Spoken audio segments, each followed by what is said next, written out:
லைட்டாக பாலிடிக்ஸ் பேசுவோமா? பாலிடிக்ஸ்னு சொன்ன உடனே சில பேருக்கு மூஞ்சி சுருங்கியிருக்கும், சில பேருக்கு கண் விரிஞ்சிருக்கும், ஒரு சில ஐ ஜாலி பாலிடிக்ஸ்ம்பாங்க, ஒரு சில அடைச்சி பாலிடிக்ஸா அப்படிம்பாங்க.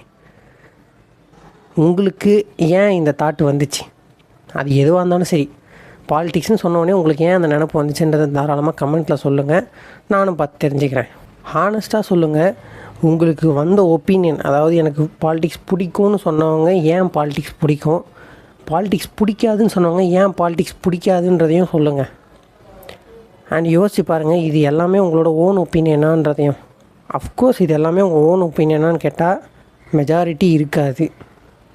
ஏன்னா இங்கே யாரும் பாலிடிக்ஸ் உள்ளே போய் பழந்தின்னு கொட்டை போட்டு வெளில வந்து பேசலை, நம்ம யாருமே இன்னும் அதுக்குள்ளே போகல, அதான் உண்மை.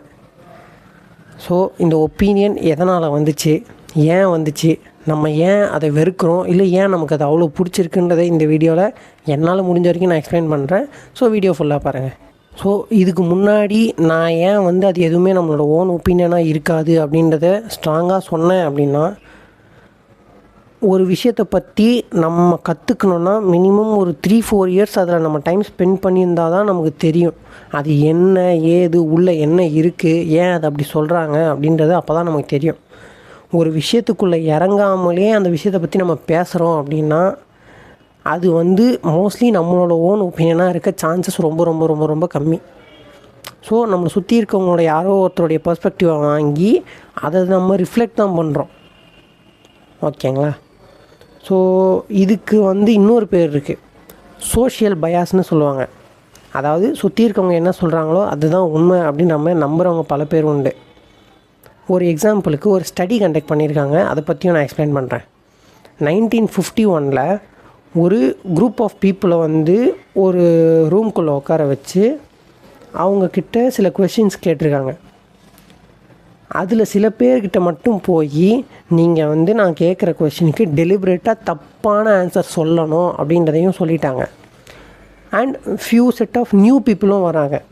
அந்த இடத்துல ஒன்றா உட்காந்து அந்த மாதிரி சில கொஷின்ஸ் கேட்குறப்போ ஃபஸ்ட்டே டிட்டர்மைன் பண்ண குரூப் என்ன பண்ணுறாங்கன்னா டெலிபரேட்டாக எல்லாத்துக்குமே தப்பான ஆன்சர்ஸ் சொல்கிறாங்க.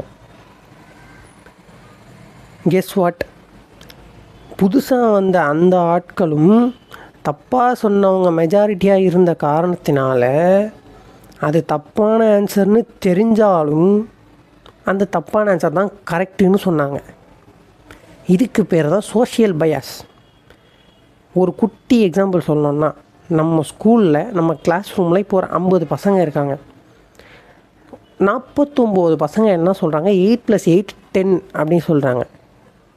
8+8 10 10 இல்லையாடா 16 அப்படின்னா, ஆமாம் அதுக்கு உண்மையான ஆன்சர் 16 தான்.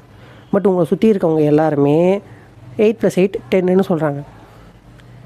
நீங்கள் ஒருத்தர் மட்டும்தான் 16ன்னு சொல்கிறீங்க. எல்லோரும் உங்களையே பார்க்குறாங்க. நீங்கள் என்ன பண்ணுவீங்கன்னு யோசிங்க. அஃப்கோர்ஸ் நீங்களும் 8+8 10ன்றதை ஒத்துப்பீங்க. கடைசியில் நீங்கள் எவ்வளோதான் ஸ்ட்ராங்காக சொன்னாலும் கடைசியில் 8+8 10 தான்டா போங்கடா அப்படின்றத ஒத்துப்பீங்க. ஏன்? Social bias. உங்களை சுற்றி இருக்கிற 49 பேரும் இதுதான் சரியான ஆன்சர்னு உங்கள்கிட்ட சொன்னதுனால சரியான ஆன்சர் உங்களுக்கு தெரிஞ்சும் நீங்கள் தப்பான ஆன்சர் தான் சொல்லியிருக்கீங்க. அதுக்கு பேர் தான் சோஷியல் பயாஸ். நம்ம மூளை கூட்டத்தை தான் மோஸ்ட்லி ஃபாலோ பண்ணோம். கூட்டத்தை தாண்டி வெளியே போகிறதுக்கு மூளை யோசிக்கும். ஏன்னா மூளைக்கு சேஞ்சுனால் பிடிக்கவே பிடிக்காது. ஒரு என்விரான்மெண்ட் கம்ஃபர்டபுளாக இருக்குன்னா அந்த என்விரான்மெண்ட்டில் இருக்க தான் முயற்சி பண்ணோம். அதுக்கு சேஞ்சுனாலே பிடிக்காது. அதே மாதிரி இந்த மாதிரி சோஷியல் பயாஸ் காரணமாக நம்மளோட நிறைய விஷயங்கள், நம்மளோட ஒப்பீனியன்ஸ் சோஷியல் பயாஸ்னால தப்பாக இருக்கும். சில இடத்துல கரெக்டாக இருக்கும், பட் மெனி பிளேசஸில் அது தப்பாக தான் இருக்கும். கரெக்டாக இருந்தாலுமே அது நம்மளோட ஓன் திங்கிங்கில் வராது. யாரோ ஒருத்தர் சொல்லி யாரோ ஒருத்தர் கேட்டு அது மூலயமா நமக்கு வர்றது தான் மேக்ஸிமமாக இருக்கும். இப்படி யாரோ ஒருத்தர் இல்லை ஒரு சிலர் சொல்லி அந்த பர்ஸ்பெக்டிவாக நம்ம மிரர் தான் பண்ணுறோம். இப்போ என் ஃப்ரெண்ட்ஸ்லாம் ஒரு விஷயம் கரெக்டுன்னு சொல்கிறாங்கன்னா அதோட ஆப்போசிட்டை கேட்காத நான் என்ன பண்ணுவேன், இதுதான் கரெக்டு போல் அப்படின்னு நினச்சிக்கிட்டு அதுதான் கரெக்டுன்னு நானும் உங்ககிட்ட சொல்லுவேன். ஓகேவா? ஸோ இந்த இடத்துல எல்லாமே மிரர் ஆஃப் பர்ஸ்பெக்டிவ் மட்டும்தான். ஒரு விஷயத்த 4 பேர் 4 விதமாக பேசுகிறாங்கன்னா 5வது பாயிண்ட் எடுக்க என்கிட்ட எதுவுமே இருக்காது. ஸோ அந்த 4 பாயிண்டில் எது எனக்கு கம்ஃபர்டபுளாக ஃபீல் ஆகுதோ அந்த பாயிண்ட்டை நான் எடுத்து வச்சுட்டு அது என்னோடய பர்ஸ்பெக்டிவாக நான் மிரர் தான் பண்ணுவேன்.